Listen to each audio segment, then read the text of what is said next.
children. I'm going to read chapter 3 from the Elephant Detour.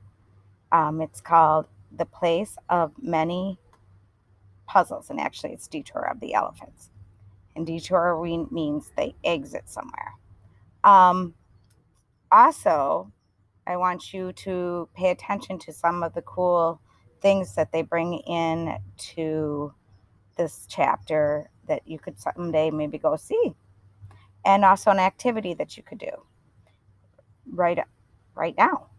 So, do you think the clue means we get to go to the Great Wall of China? Benny asked. Maybe, Henry told him. We'd need to know exactly where to go. The Great Wall is more than 10,000 miles long, but you can only walk on 5,500 miles of it. Only, Cousin Alice exclaimed. That's almost twice the distance between New York and California. So going across the U.S. from east to west. Can you hear the other riddle? Violet asked. Before Henry could read it, the bells on the door jingled, and a Chinese woman, who looked a few years older than Henry, came rushing in the restaurant. Many people greeted her. She looked around, and when she saw the Alden, she waved and made her way to the tables. Hello, she said. I'm Wei Wen Li. I'm so sorry I'm late. I should have been here when you arrived. That's all right, Jessie said. We had some wonderful dumplings while we waited. The young woman sat down and said, Tricia Silverton asked me to help you. Oh, is she in Beijing? Jessie asked. She thought they might finally be able to figure out what was going on. That I do not know, Lewin said. I received an email from her about just only a few hours ago.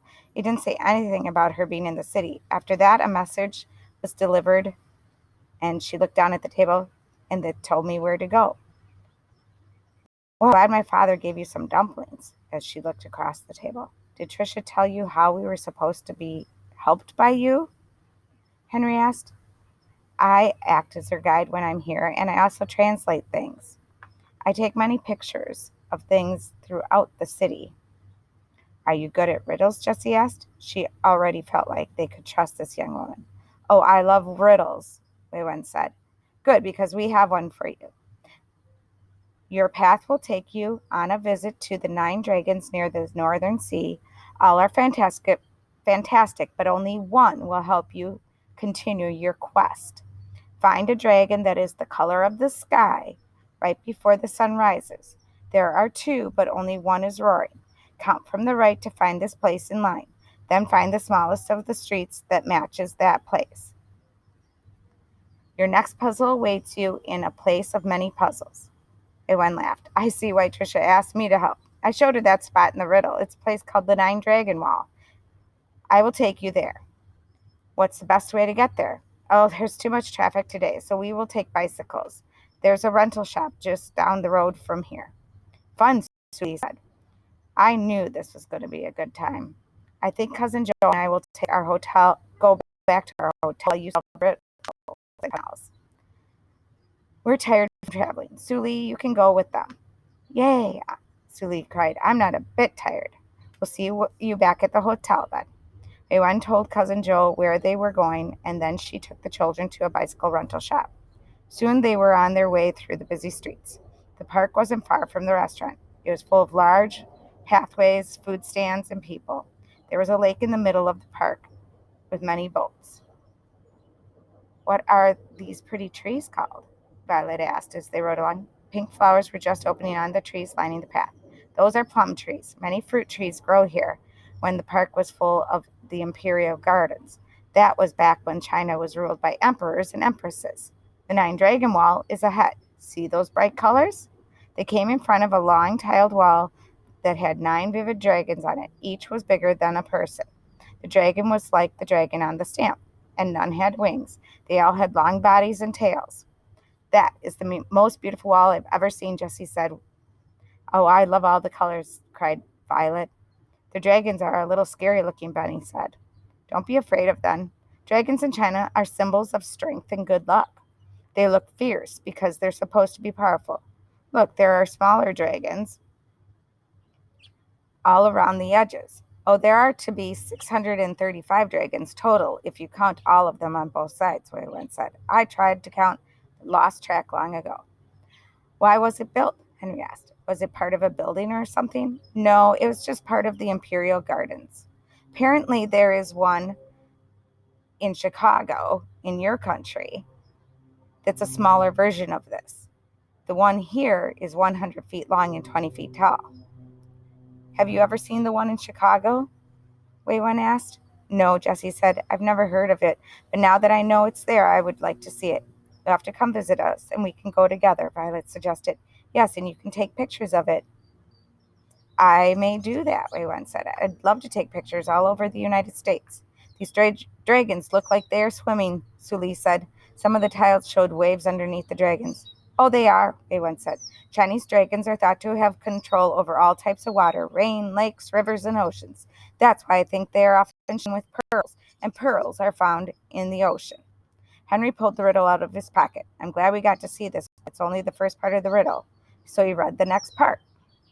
Find a dragon that is the color of the sky right before the sun rises. There are two, but only one is soaring. Count from the right to find the place in line. The color of the sky before the sun rises is black, isn't it? Benny asked. Well, that's nighttime, Suli added. But there's no black dragons. The sky right before dawn isn't really black, Jessie said. Don't you remember when we walked to school in the wintertime? It's more like a dark blue. Henry smiled. Well, I see two blue dragons. Both blue dragons were near the center of the wall. On either side of the middle dragon was a bright yellow one. Another part solved, Wei Wen exclaimed. This riddle is fun. We know there are two blue dragons, and then the riddle says to find the one that is roaring. They don't really roar, do they? Benny asked, taking a step back. No, Jessie said, but look, that one has its mouth open, the other has it closed. So I guess ours is the one with the mouth open. Count from the right to find its place in line.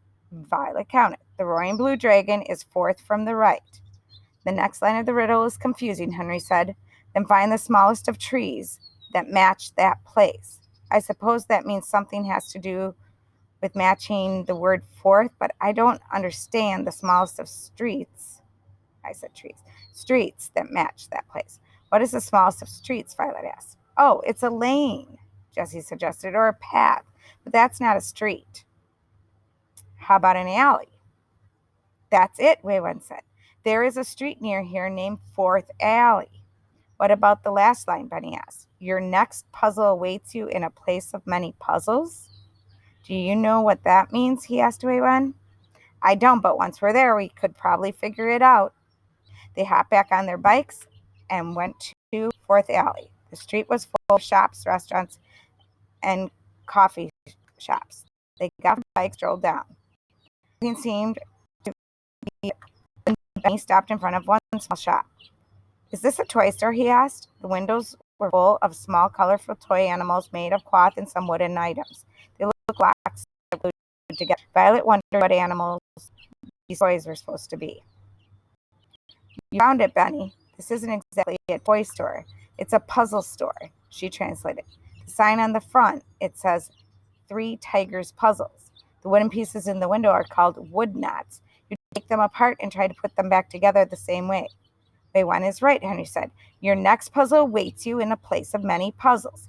They walked into the shop. It was packed with games and puzzles of all sorts. There were also shelves full of small types of cloth animals that they had seen in a window. An older man was behind a counter. He was busy unpacking a box of more wood knots. Wei Wen spoke to the man in Chinese. He replied in English, nodding his head at the Eldons. Come to my store, he said. I am Mr. Yao. Do you know anything about owls? Benny burst out. Mr. Yao smiled. I do not, but I welcome to my store anyone who does. He pulled a package off the shelf and handed it to him. I have a package here for a group of young Americans who may be inquiring about owls. That's us, Violet said. Why don't you go ahead and open it, Violet said to Jessie. Violet and Jessie started to unwrap it, and out of it, there were 7 pieces. I know all these are triangles, and here is one square, said Benny. But what's this one? It's kind of like a rectangle, but not exactly. Jessie looked at it. It's a parallelogram. Suli picked up another piece. There's writing in Chinese on this one. This one too, Henry said. When they looked over all the pieces, they realized there were Chinese characters on both sides of the piece. It's most unusual, Mr. Yao said. I sold Miss Silverton this puzzle, so when I received it back in the mail, I was worried there was something wrong.